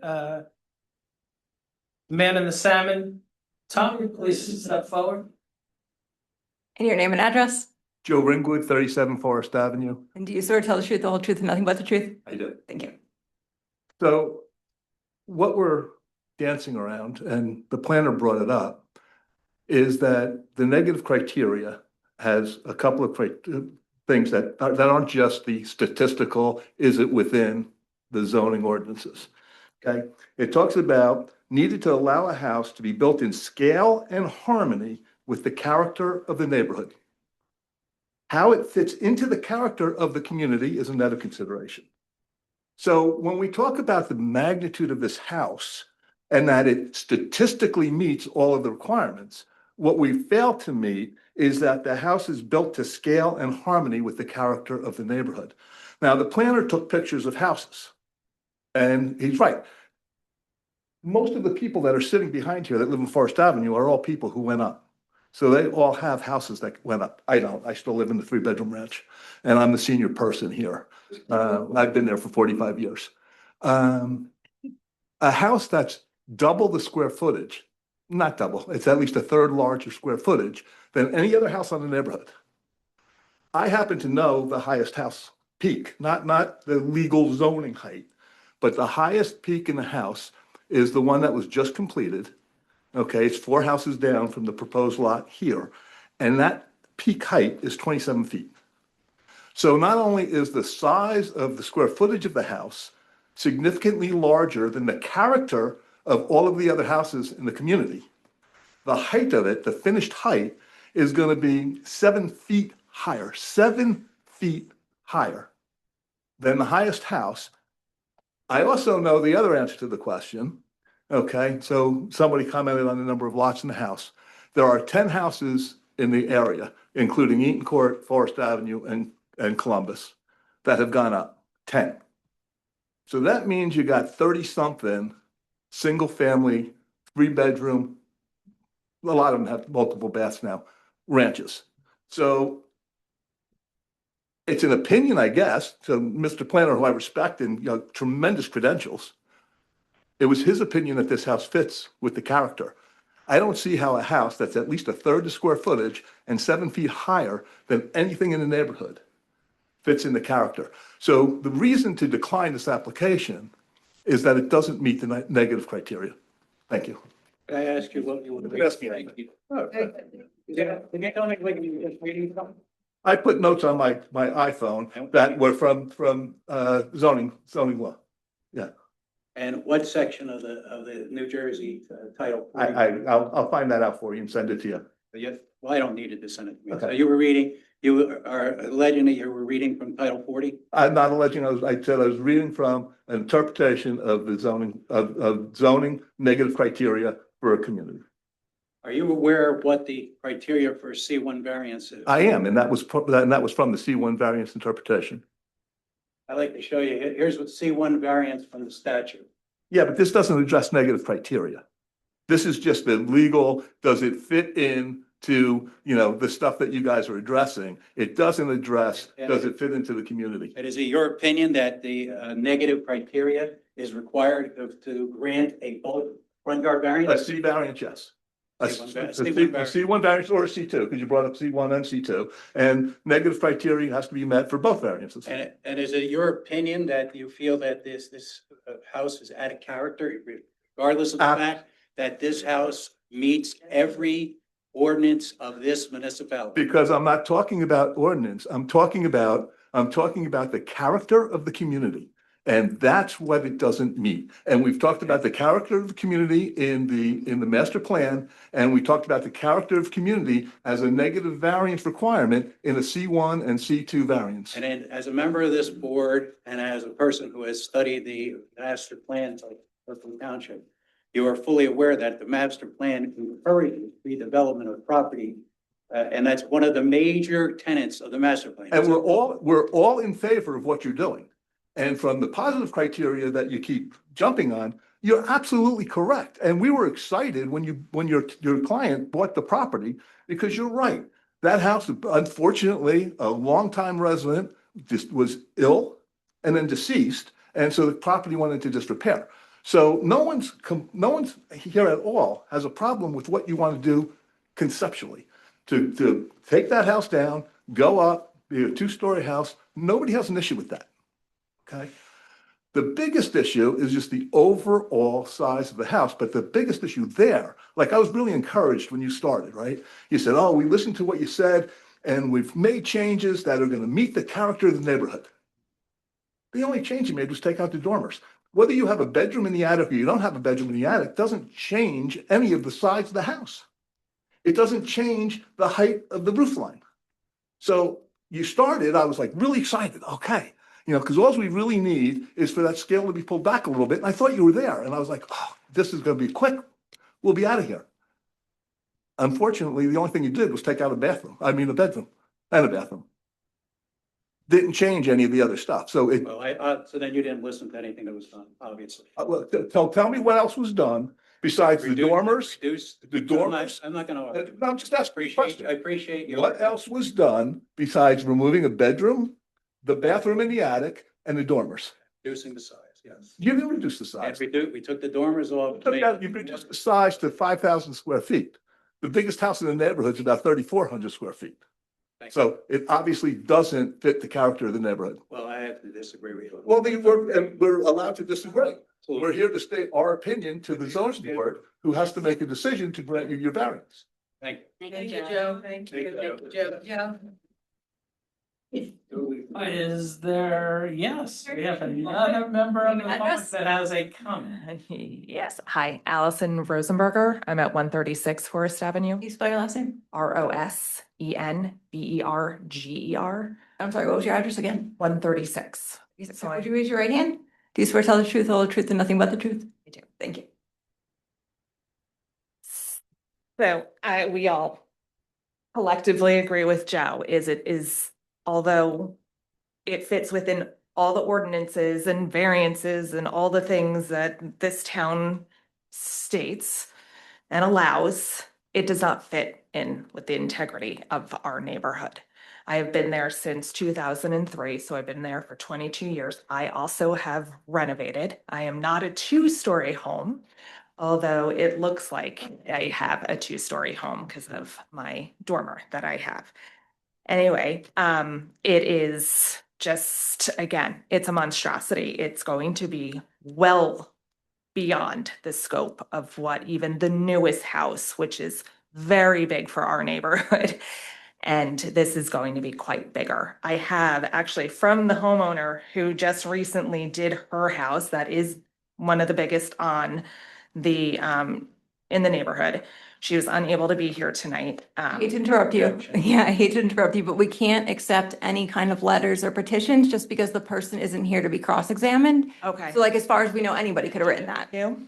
I'm sorry. Am I able to leave it so that it's something that can be read by? No, the board can't consider anything unless there's actually someone here to testify to it. I'm sorry. Okay, all right.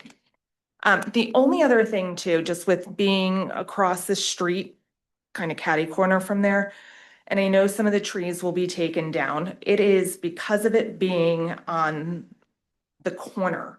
We have struggled for years of cars coming and unable to see because of those trees. And I'm hoping that the way that this house is going to be set up is, we have a lot of little kids now in this neighborhood, and, cars come by and you can't necessarily see where, the car is or where the kids are. And so that's definitely one of our concerns as well, is that there is visibility all around that we can still, that there's the ability for the children to be seen while out on their scooters and bikes and things.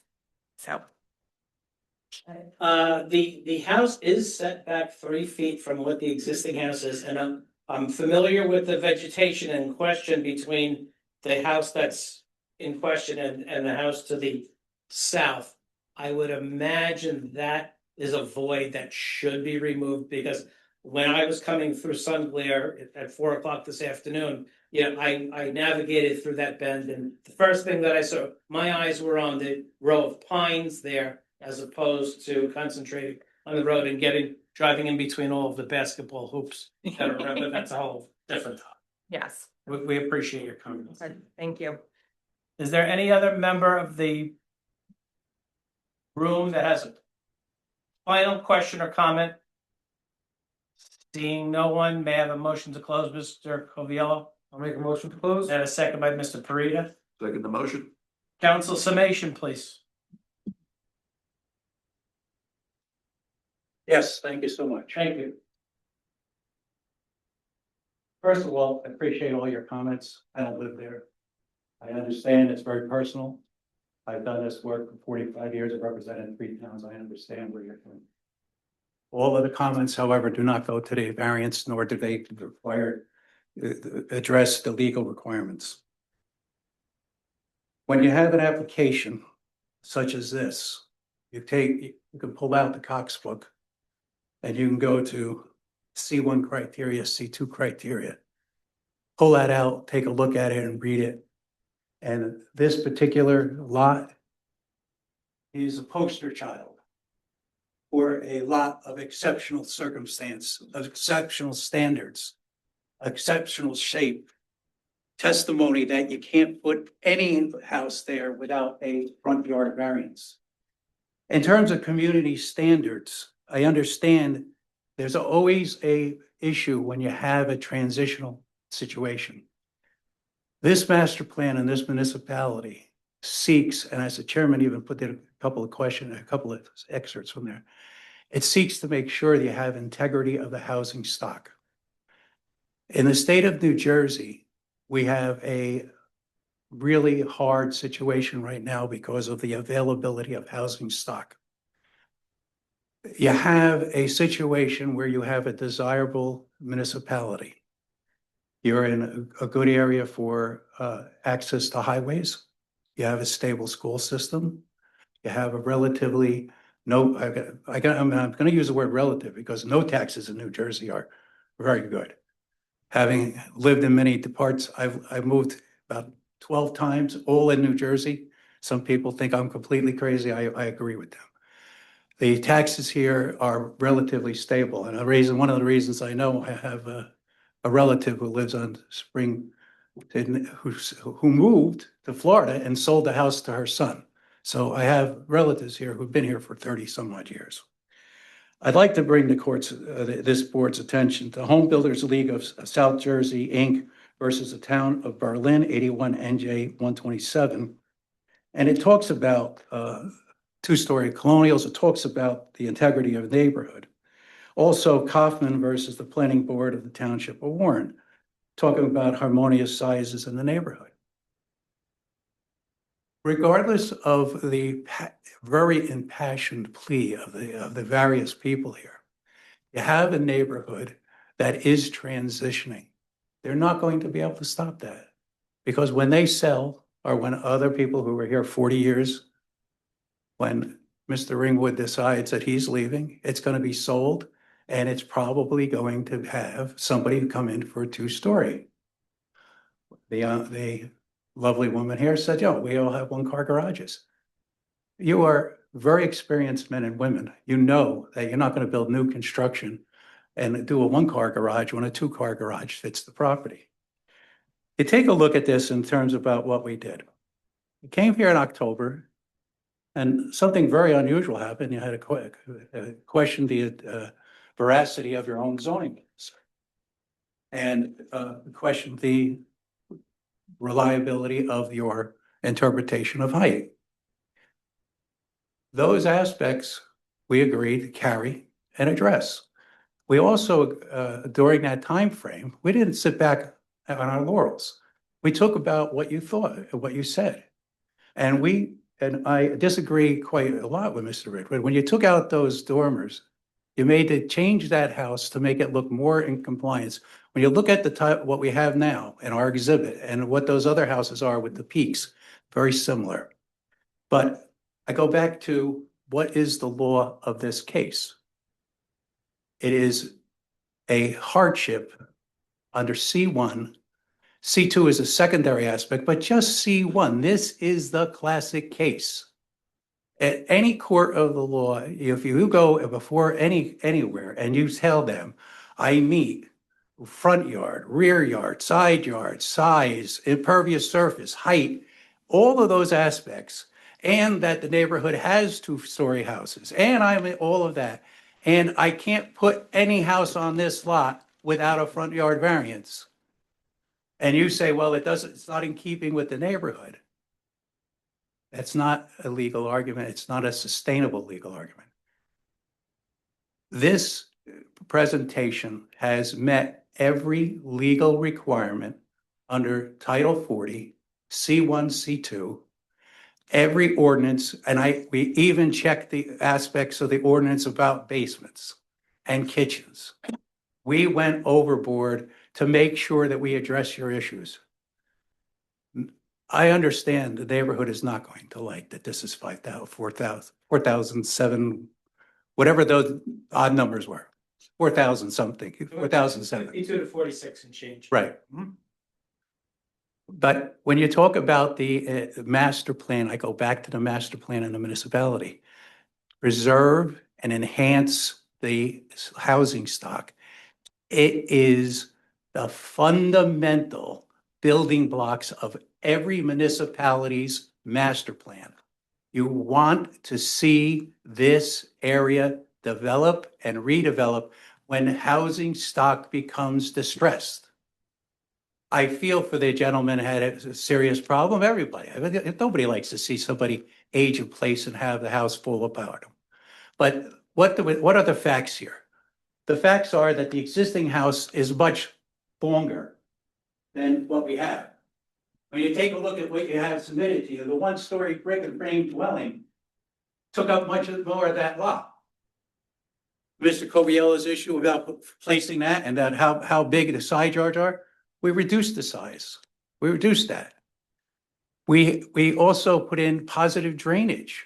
We're not waiting for you to tell us that. I didn't need somebody to come over here and tell me that you need a sump pump.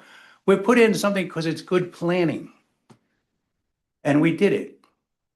So I'm asking you to say, give your fellow citizens due respect, but you have to consider the legal requirements. What is, if you want to say that Berkeley mayor and council should throw out this ordinance, that's for another day. That's the law. You're governed by this. You sit here as the trier of facts. What are the facts? One, we have a very unique, I think Mr. Coviello is one who said pie. It's a piece of pie. It's exactly like a slice of pie. It has a backyard that doesn't exist, but even Mr. Coviello's points, he took the extra time to talk to the zoning officer, and the zoning officer said, hey, take my protractor.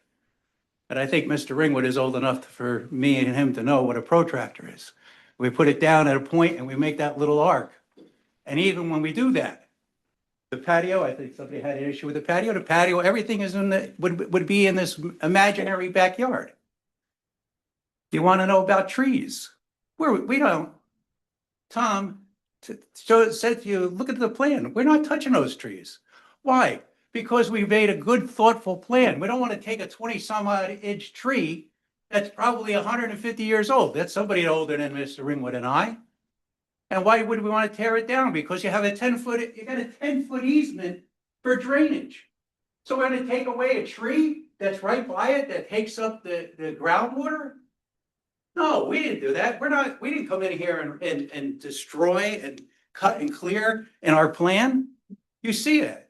We take a thoughtful and respectful consideration of this particular unusual shape. every criteria we have met. And we don't make rulings on passionate pleas. You can't disregard them. They live here.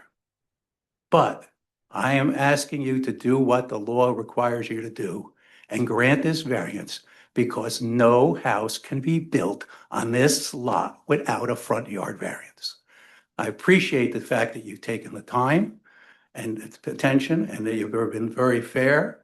And I would appreciate a affirmative vote on this matter. Thank you. Let's chat about conditions of resolution. Council, we appreciate the fact that you spoke about the vegetation and the green space. Would you have any objection, should this application pass, as a condition of approval to include a vegetation buffer along the rear parcel and a aluminum style fence as opposed to a white vinyl fence?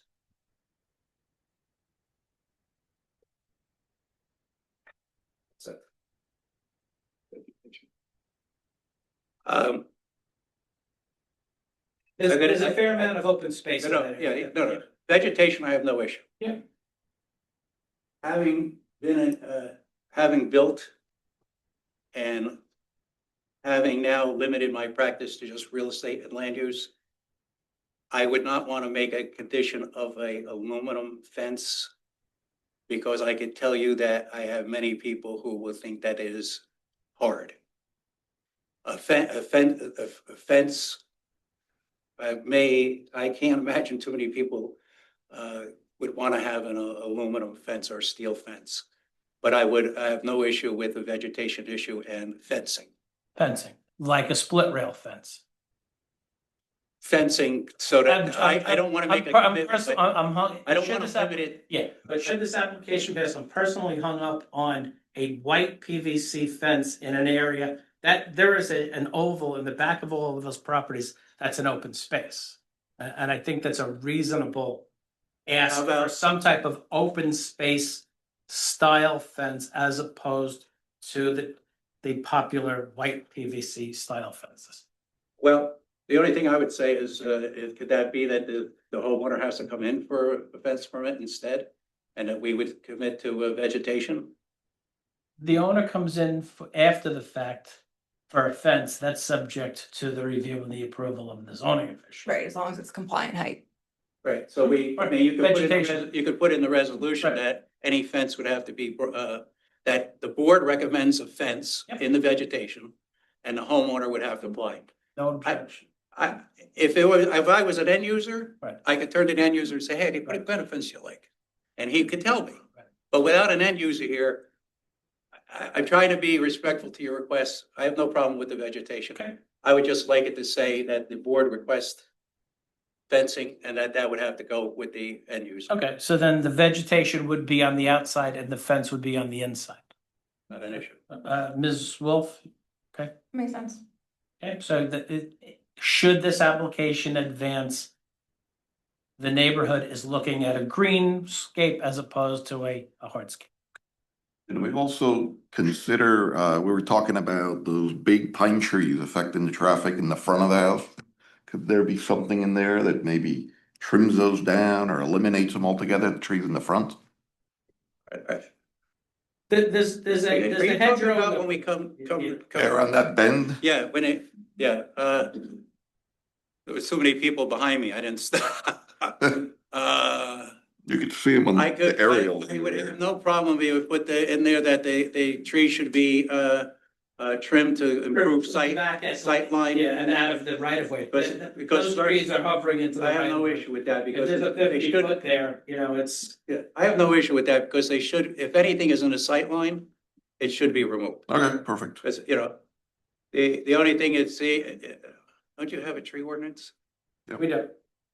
So the only thing is that the resolution has to say that is part of the approval process, so that we don't have to worry about getting somebody at the tree, say, the ordinance say, oh, you can't touch the evergreens. So it's in the Unfortunately, resolution. The zoning official is the tree inspector. Okay, so then but you know what I'm saying, because all of a sudden you give me a condition and then I can tell, if you watch the Channel 7 or any of the news, you saw the big huge issue of trees in Kinnelon. I was involved in that case for a year and a half. So I don't want to have conflict between the people who hug the trees and the people who don't want to hug the trees, the people who want to have the sight line and people say, leave the tree alone. Gotcha. So as long as it's in there and the zoning officer, there should be nothing in a sight line. Fair enough. And I agree with the neighborhood. There's a problem there that exists today. I can't attest. Sun glare. I didn't get this. I didn't stop. Yep. Ms. West, No question. Mr. Sylvester, No question. Mr. Delia, Mr. Smith, No, sir. Mr. Coviello. No. Conditions, Amanda, can you just read The them back? vegetation buffer along the rear, the fence we just discussed, trimming the trees to the sight lines. Stormwater management will be subject to the review and approval of the borough engineer or township engineer. No structure in the. No structure in the right of uh, way. The stormwater. Sorry, the easement. Easement. The trees in the rear will remain. And the exhibits will be converted to a formal plan. And then our typical conditions are any exterior lighting is downward directed, so it doesn't, okay? The property will remain free of debris during construction. I think that's all of our normal ones. With that said, would anyone like to make a motion on this application?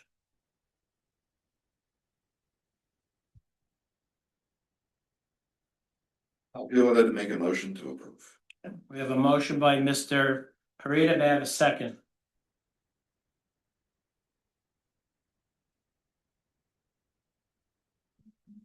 I'll second. We have a second by Ms. West. And a roll call. Connie? Mr. Sullivan, Yes. Mr. Coviello, No. Mr. Delia, No. Mr. Sylvester, No. Mr. Pareda, Yes. Ms. West Augustine. Yes. Mr. Smith, No.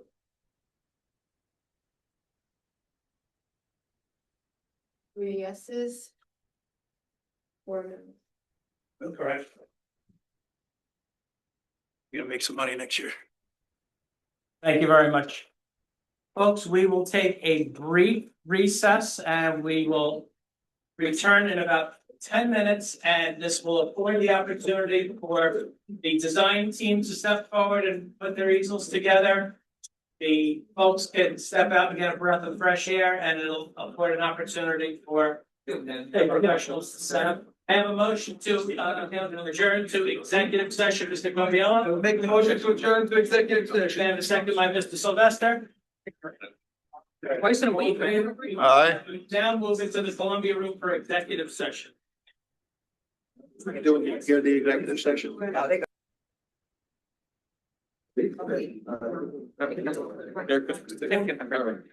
Whoa, the big dog's out. Been a long time.